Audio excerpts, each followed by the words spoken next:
Welcome in, everybody. It's Main Street Today time, and I will tell you that today is going to be a great day, mainly because I can always tell when there are technical glitches and when there are internet issues and when power goes off in your area, that it means that there's going to be some good stuff that happens on the show. I'm just going to tell you, I love authors more than lunch and jewelry, and we've got a couple of them on the show today. And before you go, authors? I don't read. Well, you're going to want to read because these guys are amazing. We're going to talk about, first of all, a guy who has not only written stories and books about some of your favorite celebrities, but he's written books from his own heart and his own life that are very incredible. And you're going to have some write it down moments, I can promise you. And I just learned that he's a minister and a minister of music as well in his life. Ken Abraham, I am such a fan. How are you, Ken? Devin, you are too kind. Thank you. Thank you very much. You know what? Anybody can write. Anybody can put the nouns and the verbs in the right order if you have a great story, right? And I've had some fantastic people to work with. Oh, my gosh. Well, I mean, speaking of, I'm just going to go through some of these people that, I was going through this list of books. Well, yesterday, the reason that this interview came up is you and I met, and I've been trying for literally years I said, for our schedules to work out, for me to have a show when we can be. Now we've got one. And it started out with this book because Randy just did a signing on Saturday. He and Mary were there, part of it. But there's other books like Lisa Beamer with Let's Roll and Stephen Curtis Chapman. Yeah. And of course, we're going to uncover this one because when you met Joel Osteen and wrote this book, he was not Joel Osteen we know now. No, that's right. And his name at that point.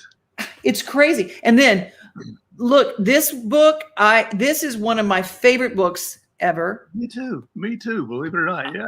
And then Chuck Norris and Jim Baker. And then and we're just going to talk a little astronaut, Buzz Aldrin.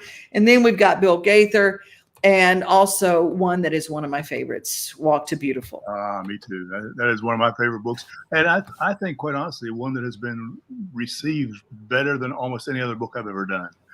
3 times on the New York Times bestseller list, not because I wrote such a great story. It's just Jimmy's story is so powerful. It went off the New York Times bestseller list for a while, then came back on. Then like a year later, it came back on. I mean, that just doesn't happen. But Jimmy is... When you met him, I don't know if you got the same feeling that I did. I felt like he wasn't someone who was born onto this planet. He was sent to this planet. Yeah. Do you get that? Those people who were sent with a message? You know what? It's so interesting. I didn't really know Jimmy at the time when we first started working on his book. I'd heard about him walking across America to raise awareness for foster kids. But, we have a lot of things going on in Nashville. We've got great charity events and that sort of thing. So, okay, just another one. But he came over to the house. An editor called and said, "Will you get together and just talk with this guy? See what you think about his story. See if you think you could work together." He came over to our home, and Lisa cooked up a meal. And afterwards, we sat around the table, and Jimmy had his guitar, and he's playing, and he's singing some of those great, great songs that he's written that all have to do with his story. And I was working on another project at the time. But whenever Jimmy left, Lisa and I looked at each other. My wife and I looked at each other. We said, "I have to write this story. I have to write this story." Yeah, it is amazing. It's one of the most compelling stories I've ever heard in my life. Yeah. And his musical gift is also one that comes from someplace else. It's truly a God gift. And a lot of people don't realize what he's done for foster children. He started in his home state of North Carolina, but the year 18 years old, we think about 18-year-old, but when you're in the foster system before, the old way was you're 18 years old, you get no money, you're out. You're out of the system and you no longer have a home. In many cases, they were just out. That's right. That's right. And for those that don't know Jimmy's story, he had a pretty rough upbringing. Matter of fact, the first 100 pages of the book are just pretty dark, to be honest about it, because there was just some ugly stuff in his family. His mom was, having trouble all the time, drugs, alcohol. They literally would have prostitutes in their home, and the prostitutes would be using the bed that Jimmy was supposed to be sleeping on, and he and his sister would sleep on the floor. I mean, it was just horrible, horrible. And then at 13 years of age, his mom left him. He was from the Charlotte area, Gastonia. And his mom left him at 13 years of age in Pensacola, Florida, and drove away with her lover, with the guy she was eventually going to marry.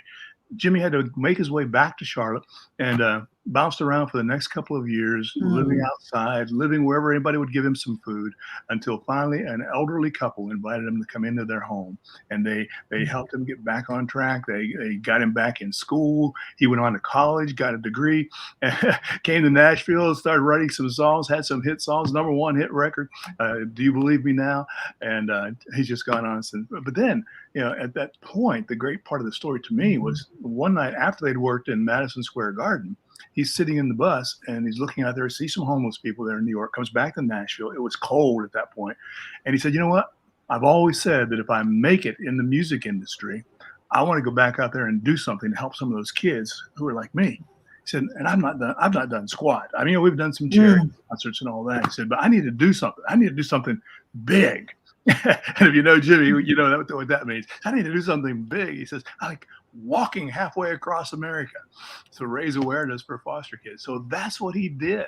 And he thought it was just going to take him 3 months. It ended up taking him 7 months to do it, all the way to Phoenix, Arizona, and broke his foot along the way, coming down a mountain, could hardly walk. He ends up walking the last, I think it was 60 miles in a boot to get there. But man, what a celebration it was whenever he finally made it. And he's been telling people about the need ever since. And Lisa and I, my wife, whenever we get a chance to go out, we just drove to Georgia the other night, literally, to go hear Jimmy Wayne. I've heard him tell that story 1,000 times. I wanted to hear it again. It is that good. It is that good, and he's an incredible speaker.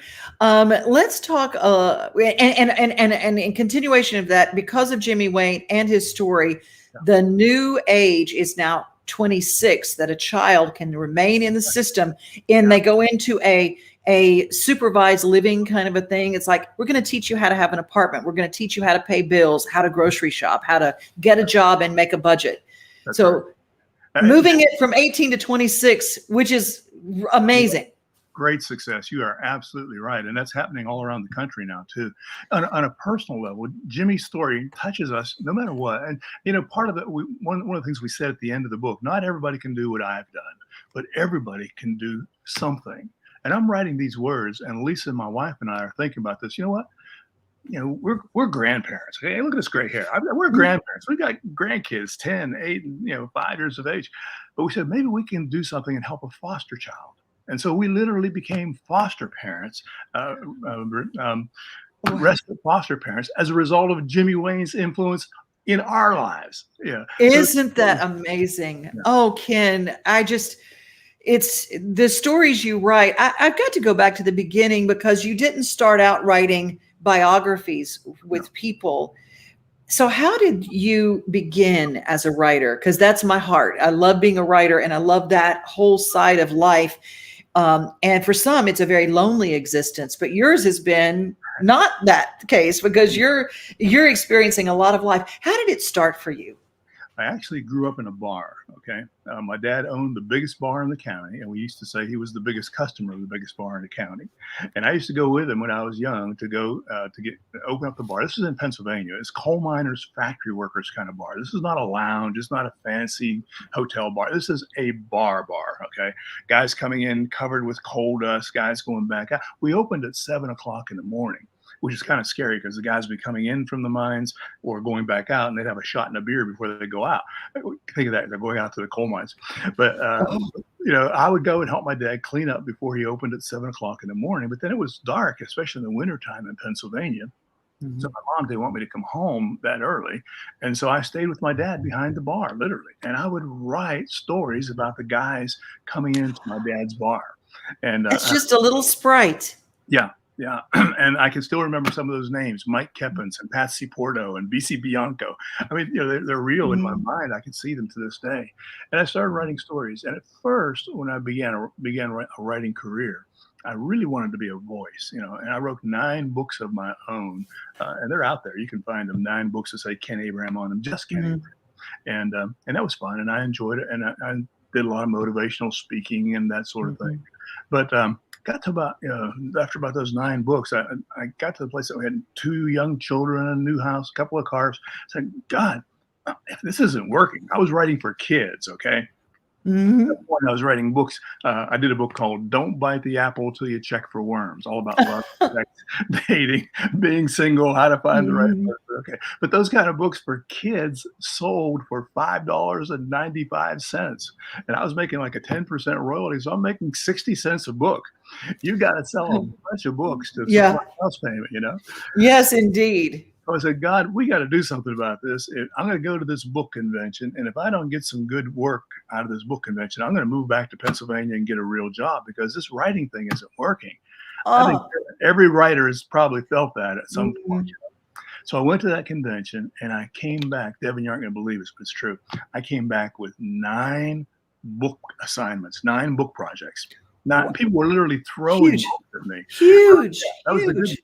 The bad news was I now had 9 deadlines, and they don't call them deadlines without a good reason.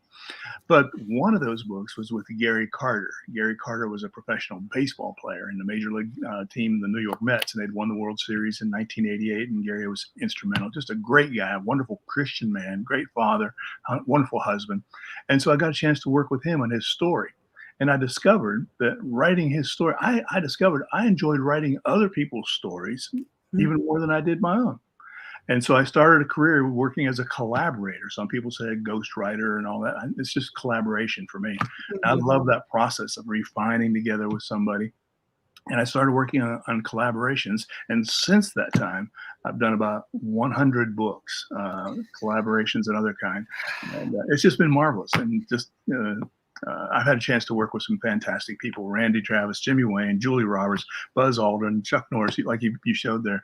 Lisa Beamer's book was a pivotal book for me. That was, What an emotional book. and I we're, can't imagine. oh, yeah. And Devin, we're coming up on 20 years, the anniversary, September 11th, 20 years coming up here soon. And when Lisa and Mhm. I wrote that book, it was right after 9/11. She was pregnant with their daughter. She was Mm. pregnant with their daughter, Morgan. And literally, as soon as she had that baby, I was at her house and we started working on that book. But you just felt like I was taking a knife and scraping over wounds and Mm. hadn't even had a chance to congeal yet. And that's Yeah. where you mentioned my pastoral background. I really do believe that's part of why God has Mm. allowed me some of the success I have. Because a lot of what I do really is kind of as a pastor. It's kind of as a friend, a psychologist sometimes as a psychiatrist. But and if I do that well, I may have a chance to put the nouns and the verbs in the right order. But if I don't do that first part well, then it's just going to be a magazine article. And so I've Oh, discovered, gotcha. these people are literally unloading their hearts into my hands. And so I Mhm. regard what I do as a sacred trust. Working with Randy Travis after he'd had the stroke and telling his story that he could not even tell me, that I had to go out and find and bring back and say, Randy, is that right? Is that what it was? And you know how Randy is. He'd say, yup, nope. And Oh my gosh. he knew whether it was right or wrong too. It So is a yeah, powerful, powerful read in his story. And I think your books read in a way, and the pastoral side of you comes out because they are almost they're stories, but they have self-help. I go little write it down moments throughout each book. And I thank go, this is someone who cares enough not just to look up the dirt, you. but look up the testimony in the story. That's right. That's really true. And I've learned from every person that I've worked with, and boy, um, some great people. And they do. A lot of the Mhm. folks that I work with have that core spiritual center. Most of them are Christian believers, not all, but Mhm. most are.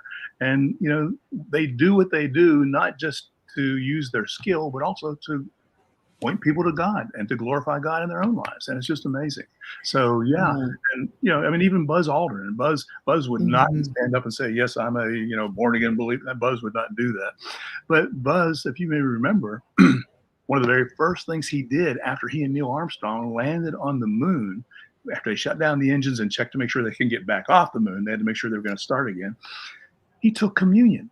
And it's a little known fact of history, but Buzz Aldrin took some communion elements with him.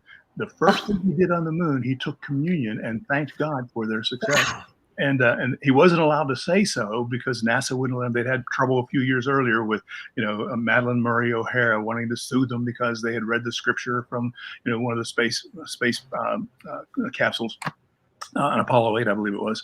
So he just said, let everybody give thanks in their own way. And his own way was taking a little thimbleful of wine and a wafer of communion and thanking God for allowing us to land on the moon. Just that kind of stuff just really speaks to me, you know? So It does. it doesn't have to be preaching or anything else. It just says, you know what, there is a God, and you'd be better off if you knew him. There's a hard book to write, and that's when someone has been in a pulpit and they've fallen from grace in the eyes of people. Yeah. This has got to be one of the most difficult books to write. Jim Was. Bakker, he was at the top of the ministry career, if we call it that. Mm-hmm. And what he did affected a lot of people in a positive way. Yes. But a lot of people don't realize that there's part of the story that we don't get told was that he was exonerated or proven that he was not fraudulent. He was. That's right. And you know, if you punch up Jim Bakker's name on the internet today, the first thing you're going to find is Jim Bakker, televangelist who defrauded his flock of 152 or 158 million dollars and all that. Well, and that was turned over by a court where they said, you know what, he really didn't commit fraud on the air. He kept saying what they were doing at the place where he was at was Heritage USA outside of Charlotte, right on the border there between North Carolina and South Carolina, and they had a fabulous facility. I mean, they had 6 million people per year coming to visit. The only theme park that had more people coming every year at that time was Disney World, and so there were millions of people coming, and it was fabulous. It was wonderful, inspiring. They had 80 services a week. They had a homeless ministry. They had a home for unwed mothers. They had all kinds of things that they were doing. But yeah, they were doing some things wrong too. And Jim would be the first to tell you. And that was why we had the title of his book, I Was Wrong. He just said I was a tiger by the tail, and I just had to keep raising more and more money. But the way they were raising money, they said, if you'd like to come here, you can come, you know, all the rest of your life. If you give us a donation for $1,000, you can come for a week for the rest of your life and stay here for free. And so people took them up on, a lot of people took them up on that. But what the courts found out later on, he was not committing fraud because they had the space, they had the buildings and all the rest of that. And in almost every one of those TV shows where he was saying this, he would also say, now this is not a timeshare.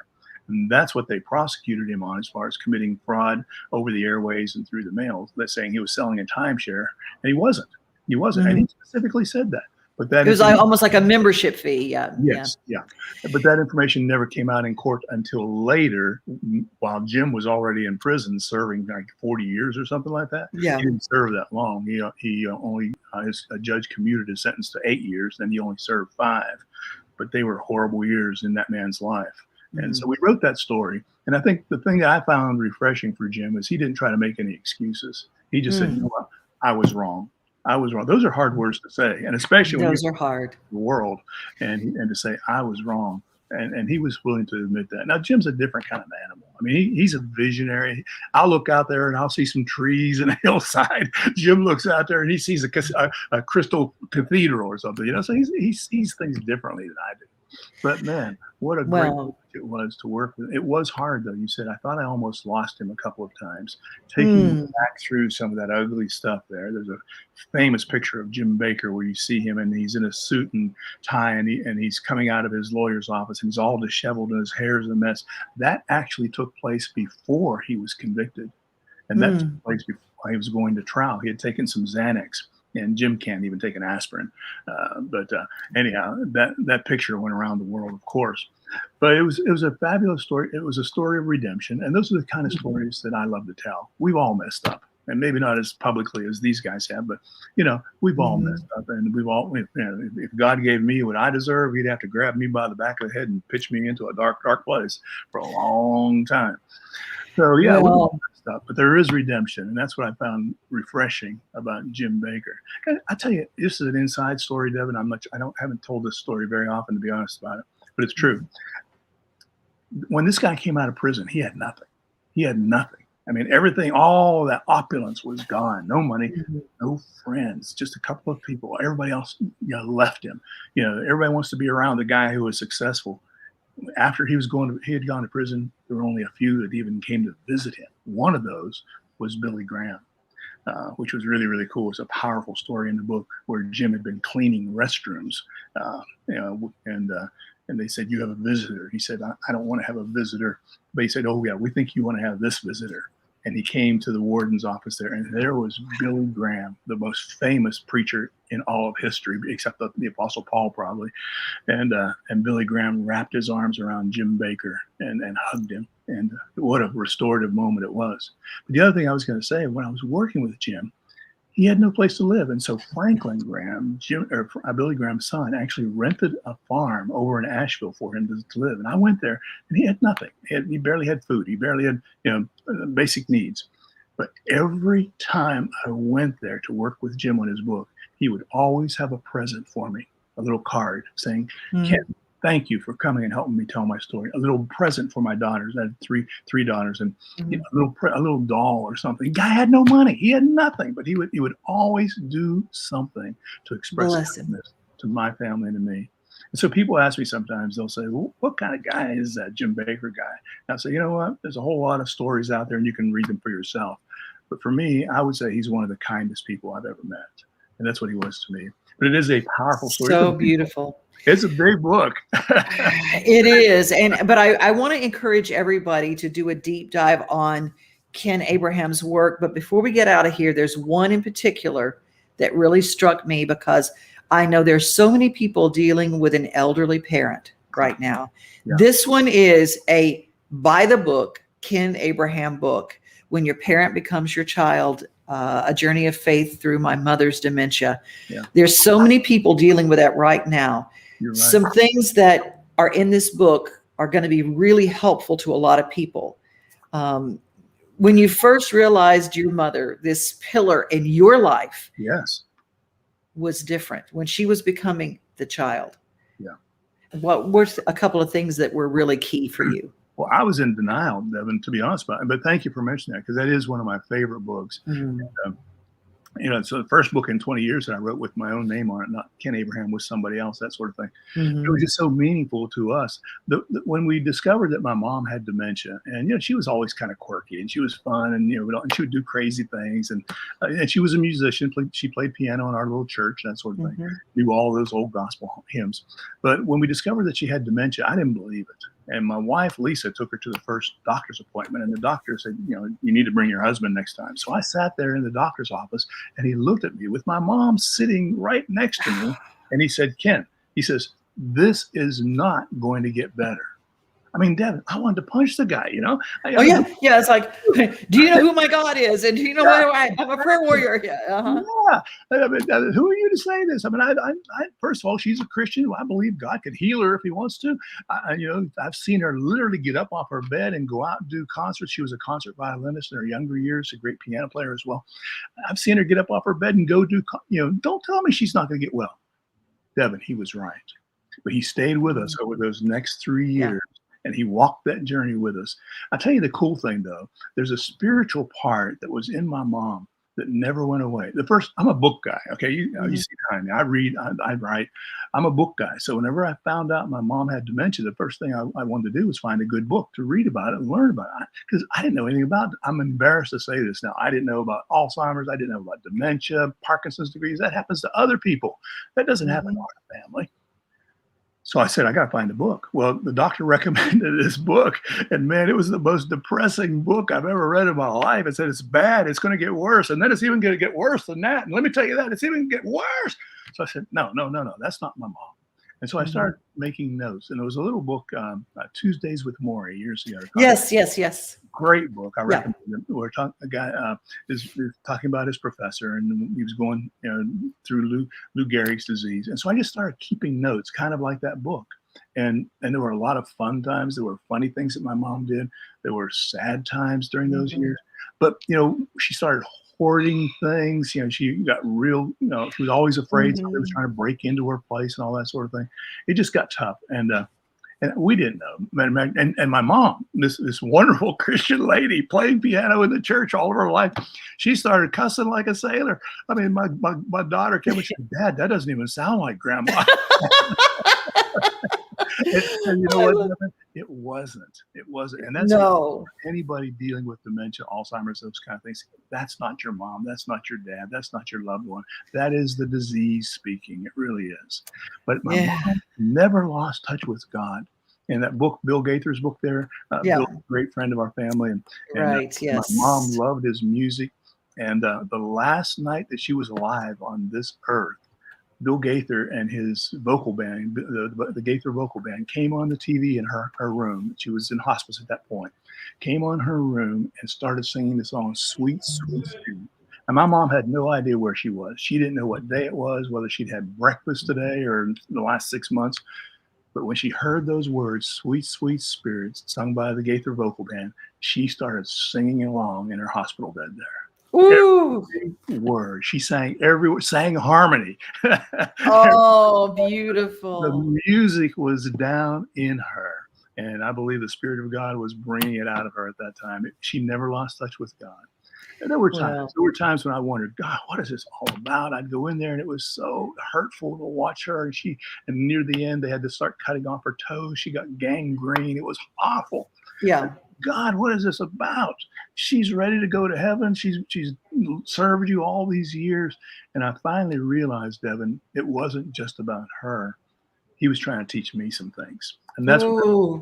that's what that book is all about. Well, we encourage people to follow Ken Abrahams. Elizabeth says, love walk to beautiful. Thank Sarah says, a couple of years ago, I met Ken Abrahams and his wife, along with Randy Travis and his wife outside of the Southern. He was so nice. And she didn't know you at the time. I you. since read the Randy Travis book, Walk to Beautiful. Wish I had a do-over on that encounter. Can't wait to read more. And I love that, Sarah. Thank you so much for sharing that. And we're going to ask you to come back another time because there's so many stories and there's just not enough time to get enough with you. Ken, thank you. Thank you, Devin. It's just a privilege to be with you. Thank you very much. Likewise. Well, you have a beautiful walk to beautiful day. I will. Thank you. Take care. Bye-bye.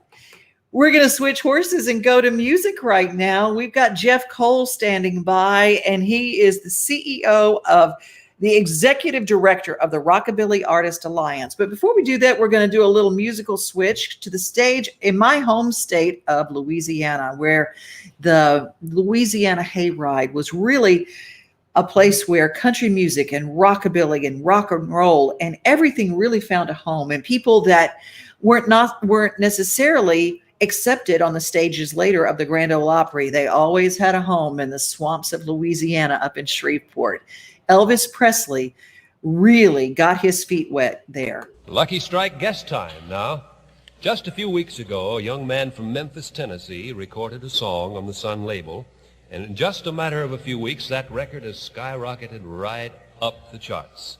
It's really doing good all over the country. He's only 19 years old. He has a new, distinctive style. Elvis Presley. Let's give him a nice hand. We've been singing his songs around here for weeks and weeks and weeks. Elvis, how are you this evening? Just fine. How you, sir? You all geared up with your band all there geared up. to let us hear your songs? Well, I'd like to say how happy we are to be down here. It's a real honor for us to get a chance to appear on the Louisiana Hayride. We're going to do a song for you. You got anything else to say, sir? No, I'm ready. We're going to do a song for you we got on Sun record. It goes something like this.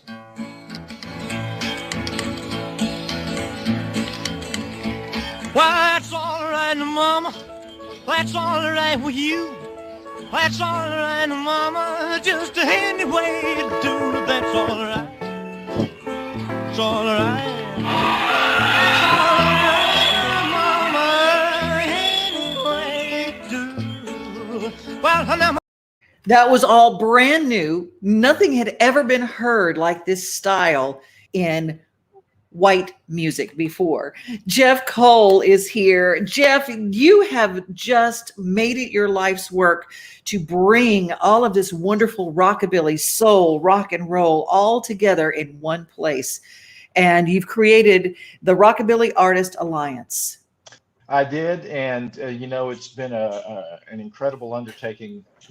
As much as I knew about the history of that music, I've learned even more as I go along. My business partner Joey Kent, he actually owns the archives of the Hayride, and he has taught me so much history, and I have found out more about each artist, including my own father, that I couldn't imagine, 10 years ago. Well, your dad was a rockabilly artist and He played on the was. Hayride, correct? Yes, absolutely. He actually he was a bluegrass upright bass player, and he played with some of the greats in the early days: Pete Pike, Buzz Busby, and Mac Wiseman. And in that circuit of clubs around, they were always called from the Louisiana Hayride. Well, he had traveled with Elvis and Johnny Cash and George Jones, Conway Twitty back in the earliest, in the mid '50s. But before that, Buzz Busby was one of the big acts, and Mac Wiseman, of course, on the Hayride. And my dad was part of that, and it was always there as kind of a staple bass player, so to speak. Mm-hmm. So as things went on in the Hayride, Bill Black, who played bass for Elvis, had gotten ill with the flu, and they made him go back home to Memphis and to recover so he wouldn't infect everybody. So leaving Elvis without a bass player, Elvis turned to my father and asked if he would sit in. And while Bill was gone, so he did, and it kind of turned my dad's life around. I mean, he was already a somewhat of accomplished songwriter with bluegrass. With Pete Pike, he had a song called "I Can See an Angel Walking" that they had written in the early days of the bluegrass, which was picked up by Patsy Cline later on, and some things like that. So when he became a bass player, sit-in, so to speak, for Elvis, he instantly became a rockabilly artist. Well, this was one of those pictures of teenagers sitting on the front row of the Hayride responding to that music. And it was it was really pivotal because this music, and I think about my sweet Margie Singleton, who is a dear friend of mine, who was part of the Hayride and brought that rockabilly country to fruition and still doing it today.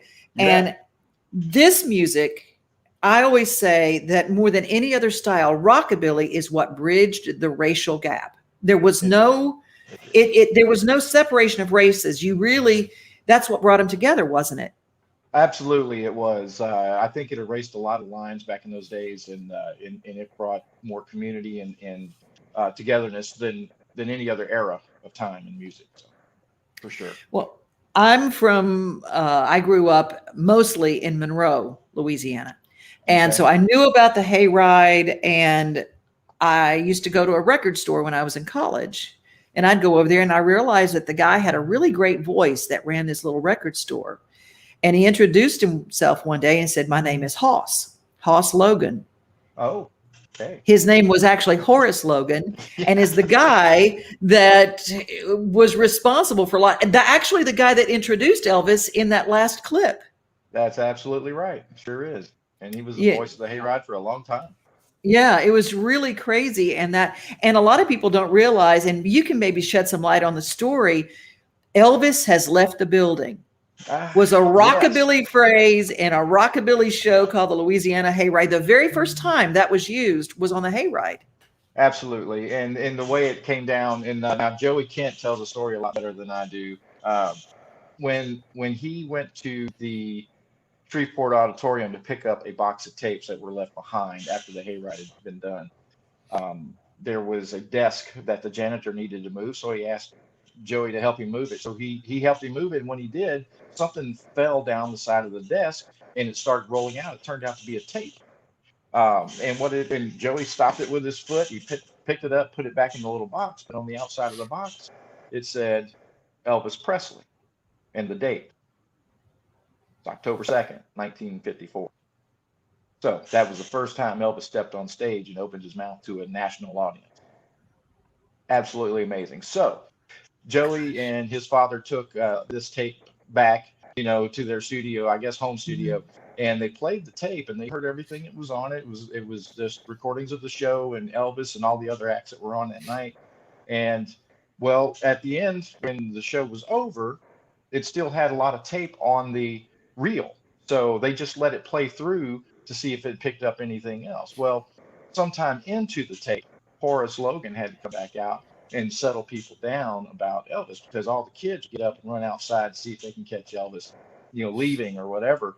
And but there was other acts to come. So Horace said, "Ladies and gentlemen, please sit down. Elvis has left the building." Well, let's hear that. I've actually got that clip, so I want people to people to hear this. Yeah, absolutely. All right, Elvis has left the building. I've told you absolutely straight up to this point, you know that he has left the building. He left the stage and went out the back with the policeman, and he is now gone from the building. I remind you again that the hayride will continue right on until 11:30 o'clock, presenting again most of the country artists that you have seen tonight. We'll be very pleased to have you remain with us.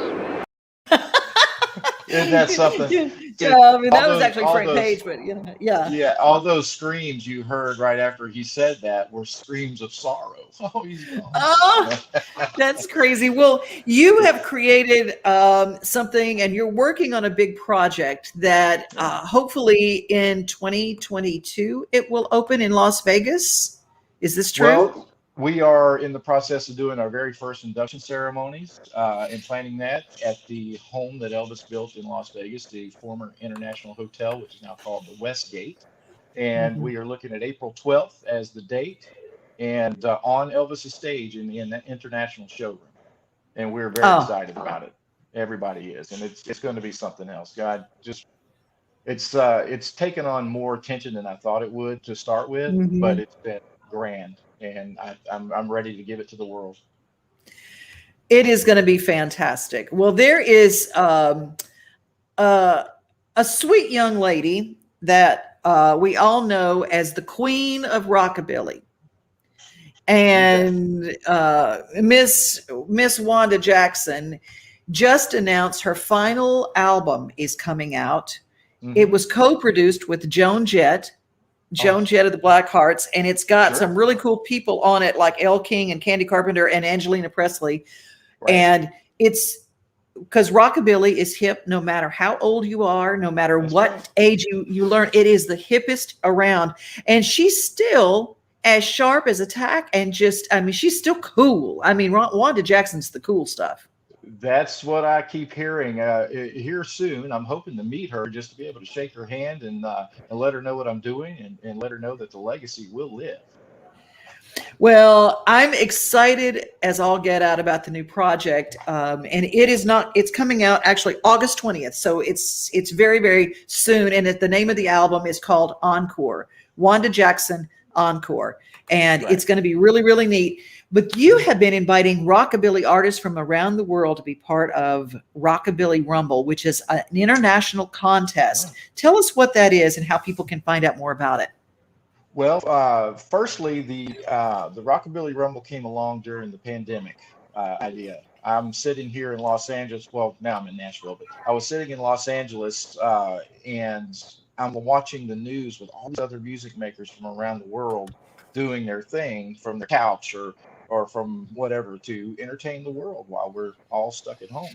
So I got to thinking and a little bit jealous because, I'm representing something that can really offer people a little bit of release and a way to enjoy being at home. They can get up and sock hop dance and that kind of thing. Yeah. So I contacted a friend of mine in Las Vegas, who is now part of my company, John Minetti, and we put together a telethon, which we filmed in May. Did it Facebook Live kind of thing, and it went off to 30 countries and so many different people. And we thought that was kind of a great success. And so I started thinking, now what are we going to do for the rest of the pandemic? So I came up with the Rockabilly Rumble idea. Initially, it started off at like a battle of the bands, but that gets into a lot of red tape and different personalities when you do something like that internationally. So we decided to do an original song competition to look for the newest rockabilly artist out there with the newest rockabilly sound and style of rockabilly. Because around the world, the interpretations are so different. And it was amazing to hear a lot of this music. So we launched the Rockabilly Rumble in, I believe it was the end of March, and we took submissions, and then we started a bracketed, almost like the Sweet 16 basketball thing. Yeah. We got the top 16, had the first round, which dwindled it down to the 8 top, and then now we are in the middle of the third round, which is the top fired up 4, is what they're called. And, I love it. I love it. And I'm telling you, we opened it to have the public be able to vote on what they believe is the next rockabilly hit.